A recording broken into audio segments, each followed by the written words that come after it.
Howdy everybody and welcome back to BTD6.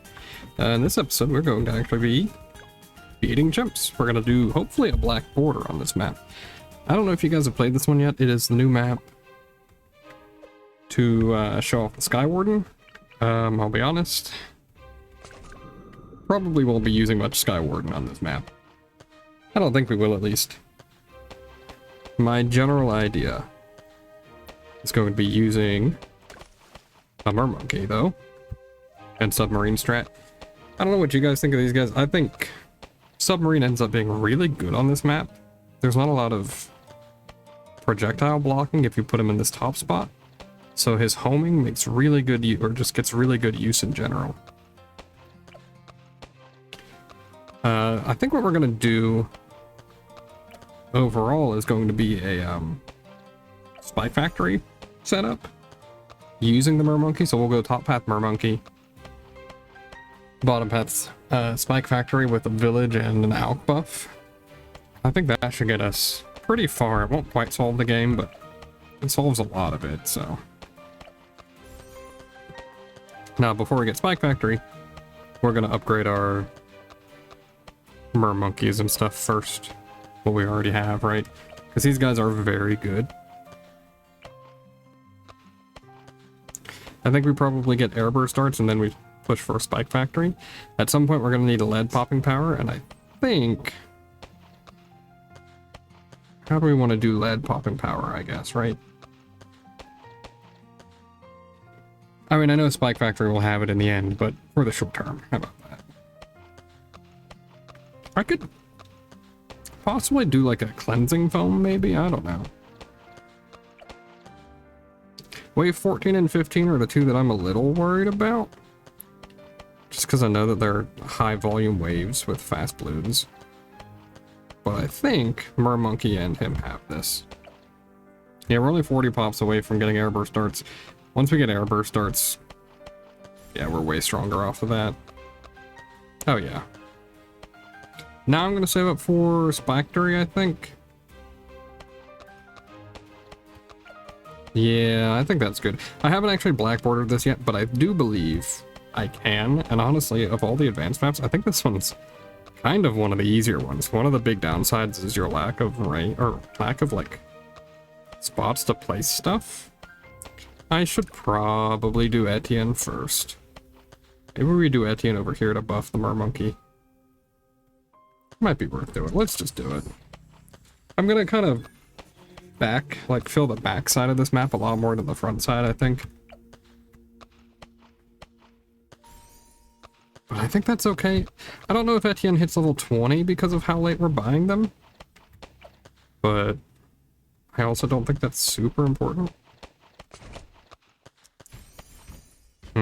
This might be a little close. I think I should... well, no, we can buy this. Okay. I wasn't sure if we'd have enough for camo detection at all. And I wasn't sure which route the camo balloon took, so I was thinking we'd need to buy Echo Sense. But I think we're okay. And now we need to rush getting lead popping power. Ooh, do we get that in time? 650 plus 865. Yeesh. Actually, we probably don't. We'll actually turn off auto start. I think a druid could be very good for this. If we place them in the right spot, at least. 15. Ooh, it's close, right? Because that's 14. Actually, it is enough, huh? It's $1 enough. Is this enough coverage, though?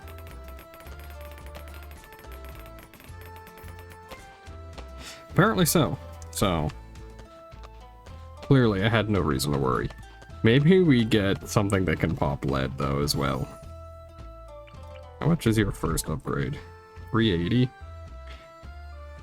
Not quite. You know, honestly, I'm not quite sure what I want. I think this should be enough. Oh wait, we can just get an alchemist. Yeah, this is fine. And we'll set him to strong. He'll help lower just a little bit of the pops. Yeah. that's fine. Okay, but at some point soon we gotta actually start, like, improving our power.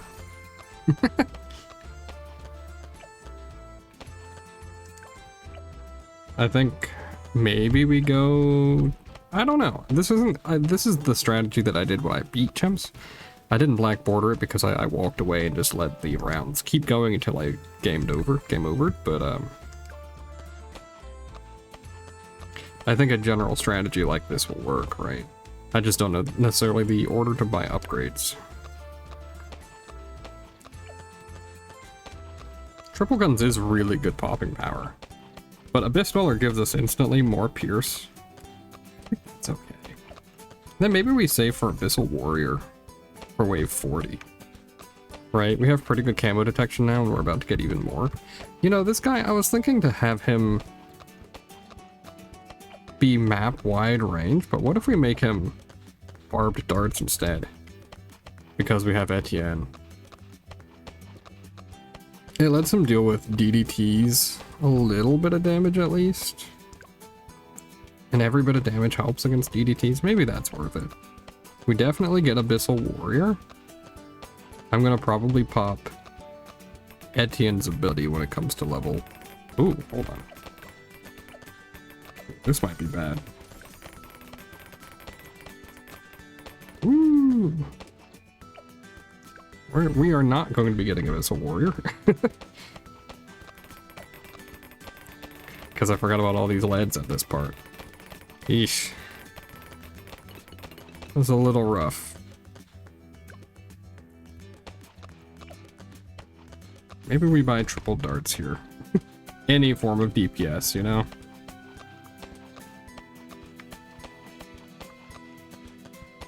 Honestly, 1,000. Yeah, we're just a little shy of getting a Moab Mauler. Kind of want to get a Glue Gunner at some point as well. Do we really need a Glue Gunner at the start? Maybe we put him back here this time. My whole strategy is a little different this time, so. Come on, be enough. Woo, okay. If we beat the wave 40 Moab, I feel fine, right? Because at this point, the next 10 waves give us enough time to really prep and start building up our power. We should set him to strong.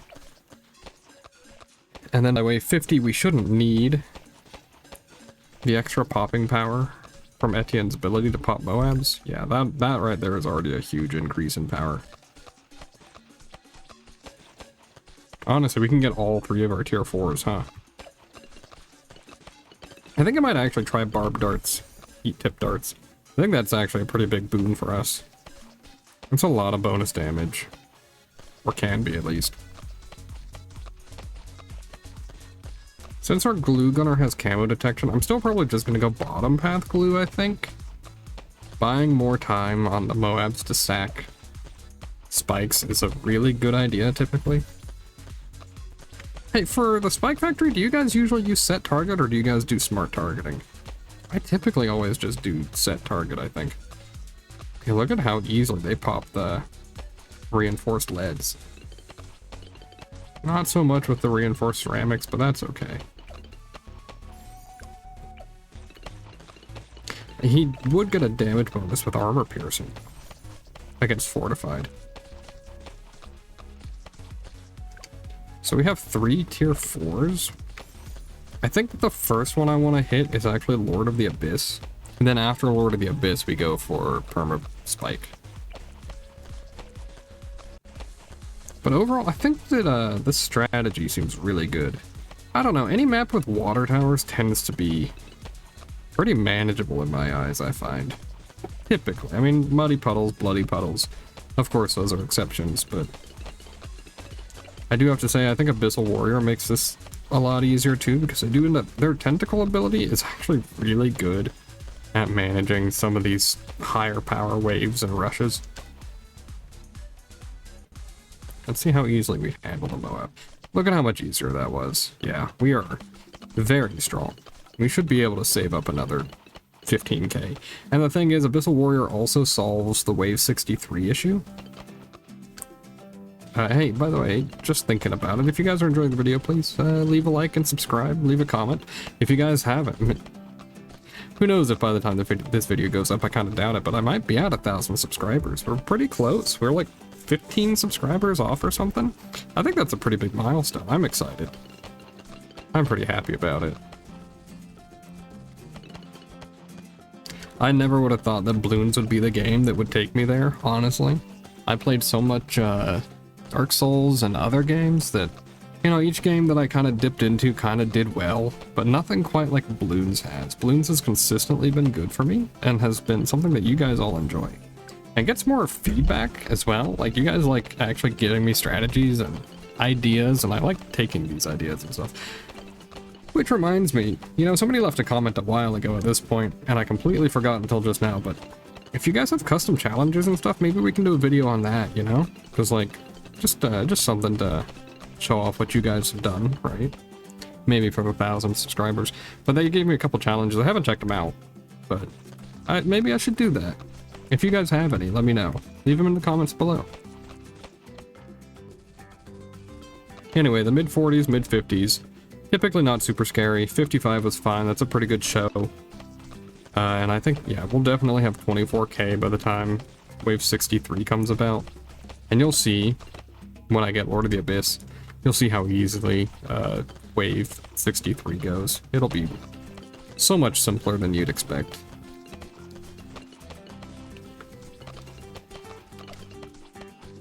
It is actually just a really good tower. Then I think probably what we want to do, maybe we'll stack range onto Lord of the Abyss as well at some point during this. It's one thing that I think I always want to do, but end up, it doesn't end up always working out for me. Maybe I stack it too early or something, who knows. We'll pick up larger radius, because we're going to get jungle drums soon. You know, for times like this at the start of this map, it's probably a good idea to, like, 10 damage at a time. That's pretty good. Probably good to, like, stall with Etienne, or use Etienne's ability, huh? Not really stalling, I guess, but get that damage in early, you know? So what's your range looking like? It doesn't look too crazy right now, but we'll get some more soon. 63 is next. I think I'm going to turn on auto start again, but hopefully, whoops, hopefully this has been a pretty easy to follow guide. I'm kind of treating this one more like a guide because honestly, I really like this map. I sat down and did all but double HP Moabs and, which one is it? Half cash, all in one sitting, just because this map is really good. It's not that too complex. The big idea, I guess, is just limited placement. And I think you're supposed to use Sky Warden, right? Because they have really good range. But, I'm really feeling Sky Warden for this one. We'll buy ourselves a little more time each wave. It's a big deal. Actually, that makes a huge difference, dudes.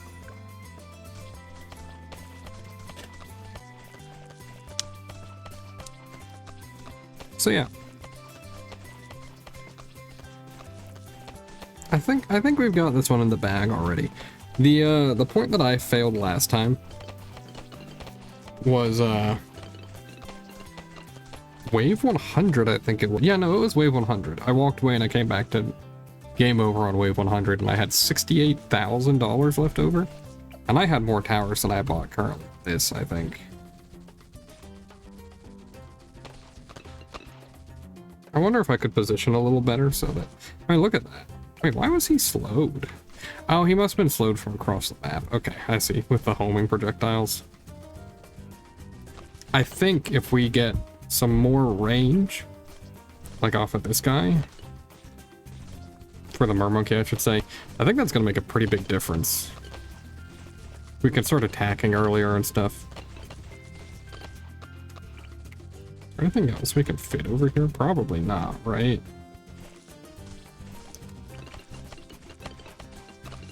Shoot, wait, did that actually say we could? Whoa, we could actually get a submarine over here. We'll put it there. I don't think we'll need it. But maybe we'll make a first strike right at the end. Right. Or preferably before the very end, but anyway. Look at that slow. Do you guys like Moab glue? I think it's one that is buying me a lot of time right now, at least, but typically I don't use it too much. The stun for Relentless Glue is pretty good, I guess. Really. I'm liking having not gone the other cross path. I usually don't go heat tip darts, but like with this little loop here that half the balloons follow, I think he actually gets really good DPS up close. Maybe I should set him to last. Maybe not last. I kind of want him to shoot at a, yeah, more of an angle so he gets pierce capped. Maximize how many pops he's getting, you know?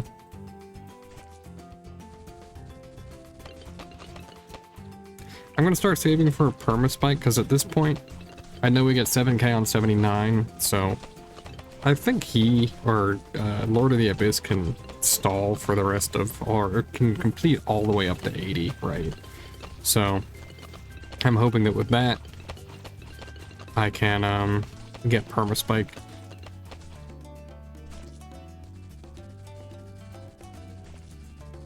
Yeah, that seems pretty good, right? I mean, he almost pops the Moab on his own, or the BFB on his own.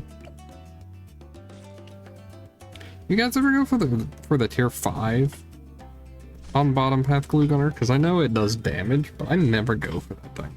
I think it kind of solves DDTs, right? Everything but the bad, at least, up till this point.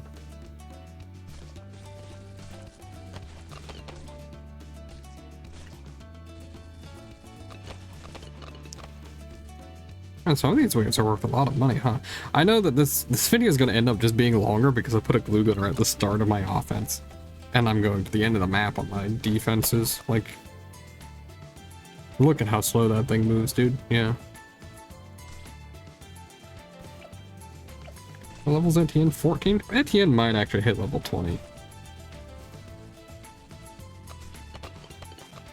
That'd be nice. Except that, I thought they were such a strong. How many pops are we looking at so far? I mean, we've got like 200k pops total, probably. Yeah. Something like that, right? The Spike Factory, hopefully we'll spend money on it, but don't need it. That's kind of how I treat Spike Factory. Once you see things starting to leak, you probably want to up your defenses again. Assuming not a ton of stuff sneaks by, you know? If Lord of the Abyss was at the start of the map, wave 76 is like my favorite wave to play with that tower. We might get to see it here a little bit, but the way that he just pops everything instantly is pretty satisfying, I think.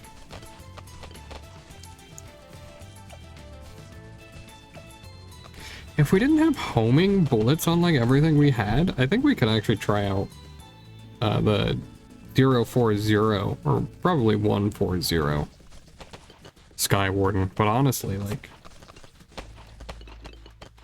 I don't think we need the ricochet. I mean, honestly, they still handle it very well. Holy cow. Hey guys, didn't they change Endless? Free play, I guess I should call it. Didn't they change free play this update? I've heard that it's a little harder now to scale into the end game, which is probably for the better. No. Free play ends up being the I don't really tend to play much free play. I would rather just win and then go next, you know? I'd rather collect medals, I guess. You guys think we should go with Mib? Maybe we go Mib and we go middle path and just stack a ton of popping power off of that. I think we're going to be wave 78, by the way, longest wave in the game. I think we're going to be just enough to afford permaspike by 80. That would be very, very, very good. I think it would be great. That's all. Then 80 to 90 we can save up for miscellaneous defenses for the last few waves. And I think we'd be okay. Man, I feel like Etienne is one of the better heroes for chimps. Maybe that's just me hating camo balloons or something. But even the range upgrades are pretty significant, I think. Oh, we're really gonna afford it. Maybe what we'll do is we'll spend the extra money off of wave 79 and 80. We'll spend it getting range upgrades for the mermonkey. That sounds like a good idea to me. Do you guys go top or middle or bottom path? Cross path on Alchemist if you're going permaspike. Yeah, I should really learn that sort of thing at some point. Guess we may as well put them over here some, right? Get a little bit of early damage, I guess. Okay, apparently we weren't going to have that much leftover money. But even still, each range upgrade actually adds up to quite a bit, huh? Ooh, hold on. We can watch the range go even higher all at once. That's a pretty good range, I think.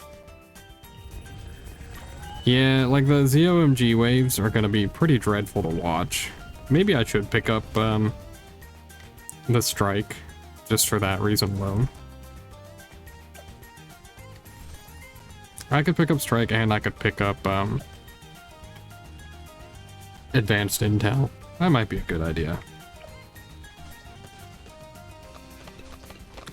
He does do really good damage.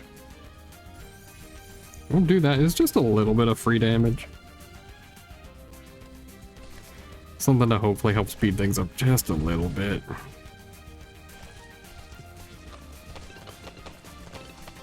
We've got the permaspike. We've kind of got all the defenses I want. Like, really, really want. We'll pick this up and hopefully that'll be good enough to, like... Yeah, it's some pops. It's honestly not nothing. What a terrible phrasing. Is that only 81? Yeah, that was. You guys ever stack all the mermonkey range ups? Rarely do I on chimps because I feel like they end up hurting more than helping. The cost of it does. I mean, look at that range. Perhaps this time I can make an exception. There you go. I mean, that's pretty good. And then technically we could do like Sky Warden, right? And get even more range. Do we care about that? That's in range for you. So let's see. It goes right to the edge of the sub there, pretty much. Right to the waterfall. How about that? I want to kind of see what a second range upgrade does for it. Right within range? No, it's not. It's a little more expensive, but not really that bad, right? Yeah, like 500. Actually, you know what? Let's just do it. We kind of have whatever we want for this map. Honestly. Man, why is Skyward so tiny?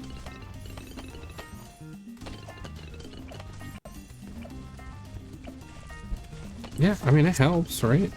One more range upgrade? Sure. Why not?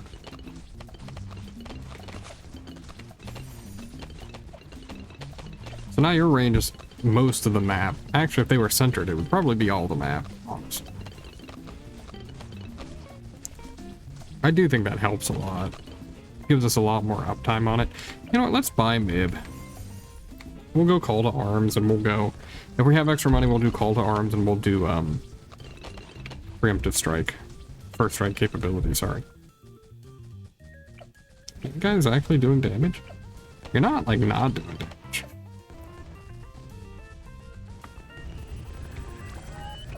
Etienne's definitely hitting level 20, by the way. I honestly think this is one of the smoother, advanced black borders that I've done.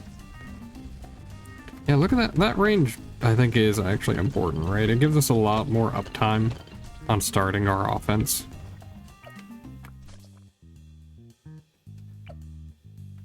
And we've barely even touched Spike Factory. Hopefully this, like, 40k goes to waste. Do we only have 2 tier 5s? I guess we do, huh? And together they cost 70k. No wonder I had 70k left over. I'm getting impatient and I'm thinking of just using Etienne's ability, but it's probably not the smartest thing to do. It probably doesn't really matter, right? And since we have Mib, we do have the ability to pop DDTs with Lord of the Abyss. Oh, come on, kid.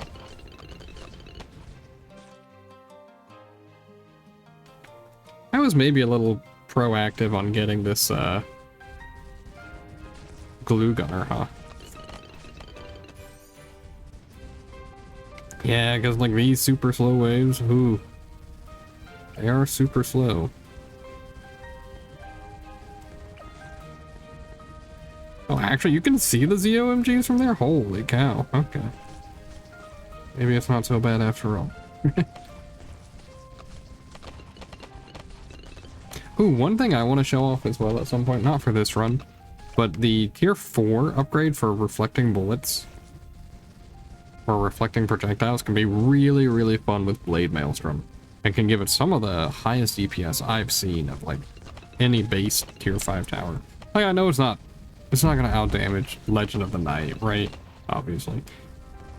But for that burst, it's really impressive. It can kind of handle, I think it handles 96 on its own pretty much, just about. With the reflecting at least. How much is 14,000? We're closing in on it.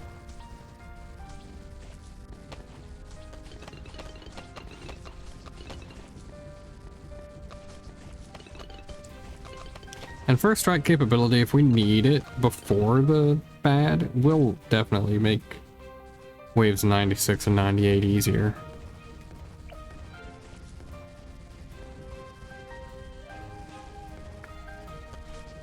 Probably 99 or 89 we definitely get first strike here. I think this wave's worth $1,000.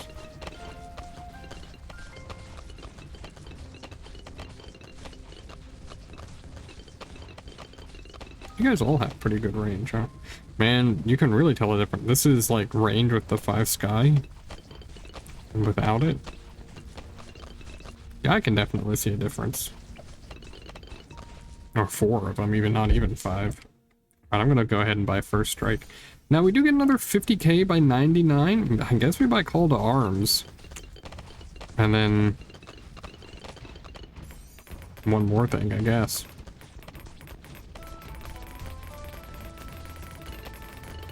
Yeah, that's fine.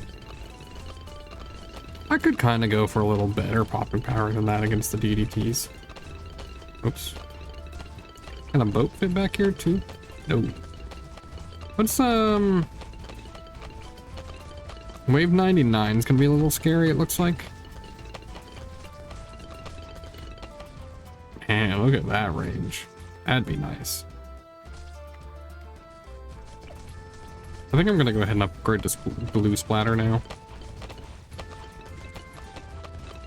I think we might still be just a little bit weak for the DDTs. And that's like without having Etienne's level 20 drone or having the call to arms, I guess. Or without using first strike. Okay. I think it's okay then.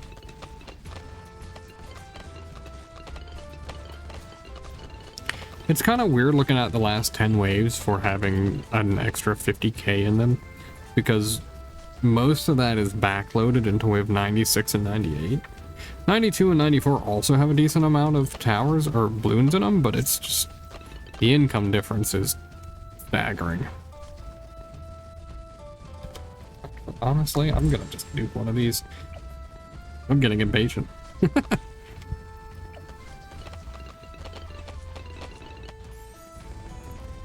See, that'll be nice. And then when we see DDTs, I can pop Etienne's ability to help make this a little easier. Yeah. Not super scary, I think.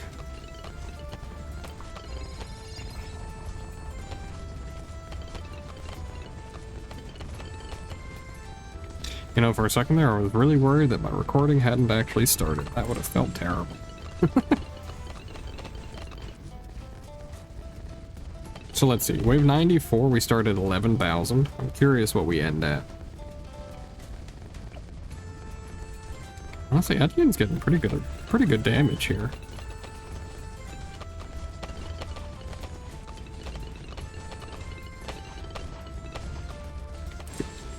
Wave 95 is a safe wave because we can always rebuild our abilities during it. So what, we get like 8k off of this wave probably? 7k?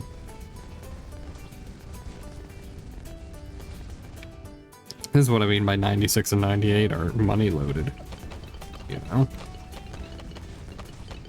It was actually about 8k. Or 7k.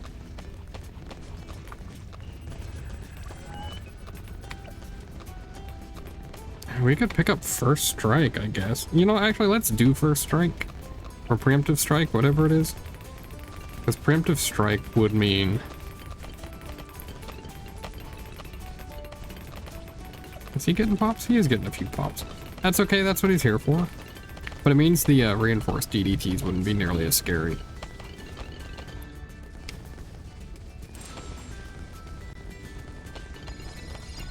Or preemptive strike, that is. Because the reinforced DDTs, wave 99 is probably the wave that I'm most worried about right now. I believe in the power of the permaspike. It's only gotten 4k pops since we got it to permaspike. I should have counted what we were at before this wave started, honestly. I would like preemptive strike before 98. It would make 98 a lot easier. I think we get it. Like, oh yeah, we do. It just means we don't get the, call to arms. Call to arms is probably better, but I don't think I care. Yeah, I'd rather have these couple extra nukes. Well, it looks like his bombs might do more damage, I don't know.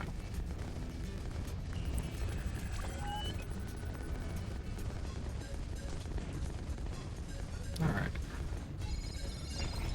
97 is actually usually not super scary in my eyes. We do have... This guy's getting pretty good damage for being a tier 4. He's done a quarter of the damage that, Mermonkey has done? That's pretty crazy.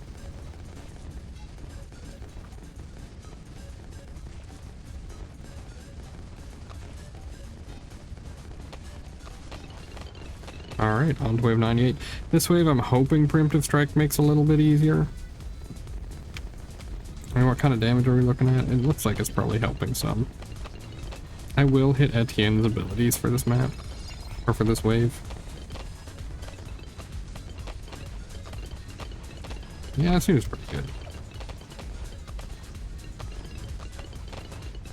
Feels like we're not at all getting overwhelmed. Maybe I'll pick up Relentless Glue, I guess. We have a little bit of extra money. Pick up Stronger Stimulant and Perishing Potions, I guess. We're gonna spend down to the last penny, for some reason.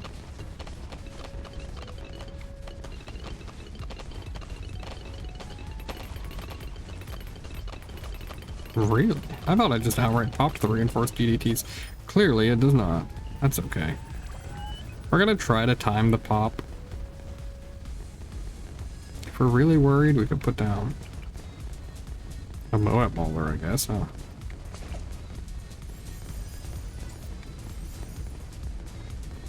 I don't really think we needed that, but we had the money.